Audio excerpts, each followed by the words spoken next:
Okay, so I'm going to show you how to use atjs for Awesome Table. This is a JavaScript framework that lets you turn your Google site or Awesome Table into a full-fledged web app. The documentation is all here, which you should probably consult as you're working through it, but this video can help you understand it. Some background knowledge of how Awesome Table works is very useful for this. This is an example of an Awesome Table I have set up with Google Site with a proxy and templating. So if those terms are unfamiliar to you, you probably take a look at those first before continuing. All right. So anyway, the way this works is that you have a website, and I can search for particular people, and I can filter, and I can see that there's more things there. I can see I can add a new entry. Pick the student, pick the kind of entry it is. There's different kinds of entries, permissions, which I'll explain later. You fill out the form, you pick the info that you need to put, you add the information. Mario was difficult today, blah, blah, blah. Just copy paste. And then it auto refreshes when you come back and will display the information for you. Just like that, and you can comment. So imagine you're someone else, you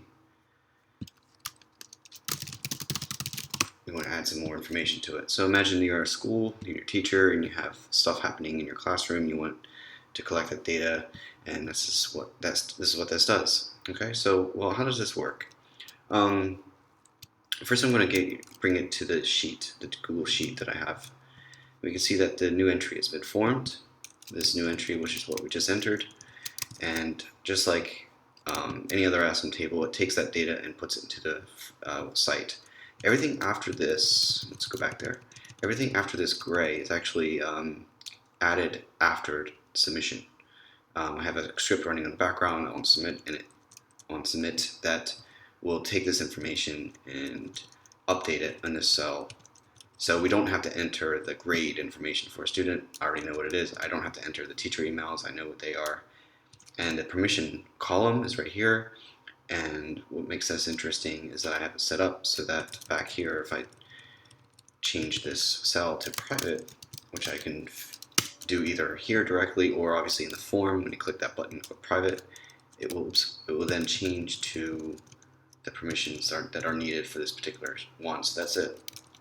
That's actually a feature of this. If I refresh, I'll be able to show you. Because the school wanted a way to enter a completely private, no one else can see entry for sensitivity reasons. So there's a way to, it doesn't make much sense to make a thumbs up with a difficult, but if you can understand what basically is going on there. Okay, so that's how it works in the back end. Now, the way that I got all this fancy stuff going, like for example, if you see this menu, that's not the same text as the data that's in the spreadsheet. Let's see, was it? Okay, that one. Where is it? It is. I'll just filter by kind. This one, D. It's actually the header is actually choose the type this entry is, and it's not that here. The same with the grade information. So how do I get that? Well, the secret comes in using the proxy, a special proxy. This is the Awesome Table default proxy that you probably are already using. Secret sauce here is that you can actually use any proxy as long as you understand what this all is doing. So I've written this other proxy, and what it does is it makes it so that we can use JavaScript in our Awesome Table. What I'm going to do is I'm going to go back to my sheet and show you the template. Okay, so when I have everything done, this is what my template looks like. It's all very confusing, but I'll explain what these all mean. What I'm going to do now is I'm actually going to delete that, and I'm going to show you what result is on what happens when you delete all that. It gets you this. So what's going on? All right, this this is the script content, and that is a JSON. A JSON is a JavaScript object that has a bunch of content. Right, so let's get another example, a little bit more complicated. Here's the one with font awesome as before, and some of these other ones here are front-end web development tools, which I won't go into, but basically are pretty well known in the industry. And you notice this one is the JavaScript file, and this one is the CSS file. So if I add those to it, I go back to here, and it goes from that to this. So you see, you're getting a lot more of the features. You'll notice the difference, though, is that this order is in a different order than I had it before. I'll go into that a little bit later. But before we do that part of it, I want to show you the template, because with all of these things in place, now let's turn our attention to the template. Now, in the template, I have, you see, these column names that are defined, just like in any other awesome table. I'm going to delete them. That's right, I'm going to delete them, because I'm going to show you something that you can do with this. You can type column equals, and then you go to the data, and I have a student name, which is over here, it's n, column n. Go back to the template. I lost myself here. Okay, I was typing, where was I typing? Column equals n.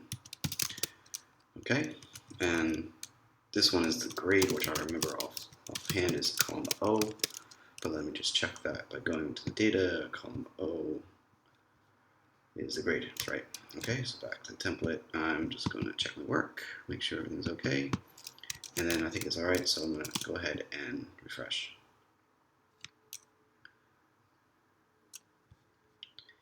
You may have been expecting to not see anything there. Well, I actually do get because the student there, because what this does is, because I have a JavaScript file defined, it can look over all this information, and it knows what content's in n, it knows what content's in O. In fact, it knows what content's in any of them, in any of the columns. So instead of typing it this little bit long-winded way, and I find it particularly troublesome typing it this way when you're working with a form, because the question may change and therefore the header changes, and I find that difficult.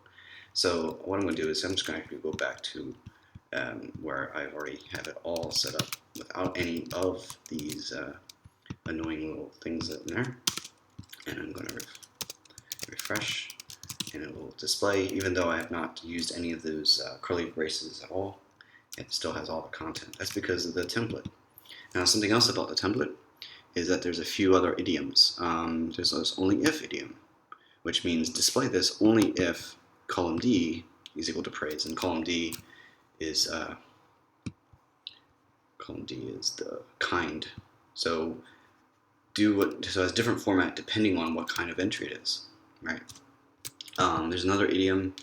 Let me just take a look here, and class if. That means add this class to this object, but only if this criteria is accurate, if column E is a private. Now that's how I get that private note to display a pink color.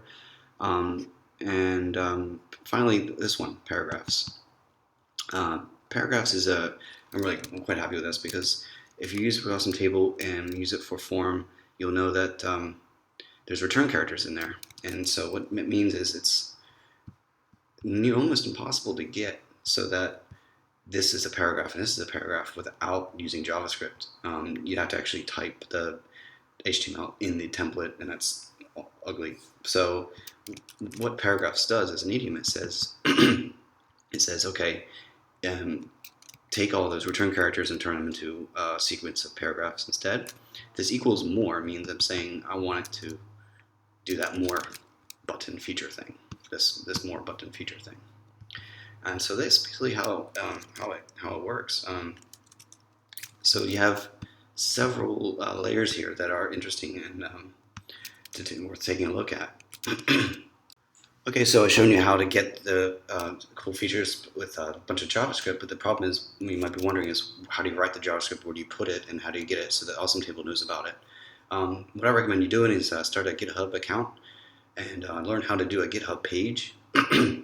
What that means is you just you create an account, you make an area of your account which is the same as your username .github.io, and you end up with a way to host, for it to host a bunch of JavaScript files. This is actually the JavaScript file that I was telling you about the proxy. The proxy tells it what to do, in fact, but that's it. And what you can do is you can edit it directly in the web itself, which is one way of doing it, or you can use a text editor, and I prefer Sublime Text. Here's that same file, nope, not that file, this file. Here's the same file. And there's even a starter app to get you started. If you include this file, I'll go back to where it actually exists in the internet. If you include this file, the starter.js, as the last item in the load array, you can, you read the comments and it will get you started. You can start to type your own JavaScript to get it to do exactly what you want. For example, I've written one called instance.js, and the idea here is that when it starts, it goes, I'm just looking for there it is. It starts out by calling this start function. And I do some different things with it that I want to do in this particular application. And one of those things is the setting up the form in the background. And there's also this part where, and that actually changes the controllers. And the controllers are these things. Wrong one. These things. This is the code that actually changes the order. It moves this one over there. It changes this height as well, and it changes the name directly. And that's what that code actually does. And that's the beauty of working with JavaScript. That's actually what JavaScript is for. It's for working with the browser at that level. And the other thing you need to understand about this file is that there's obviously some programming involved, but it's all worth it because you can get pretty much anything you want. All right, well, I think that's enough for now. Hopefully it's useful to someone. All right.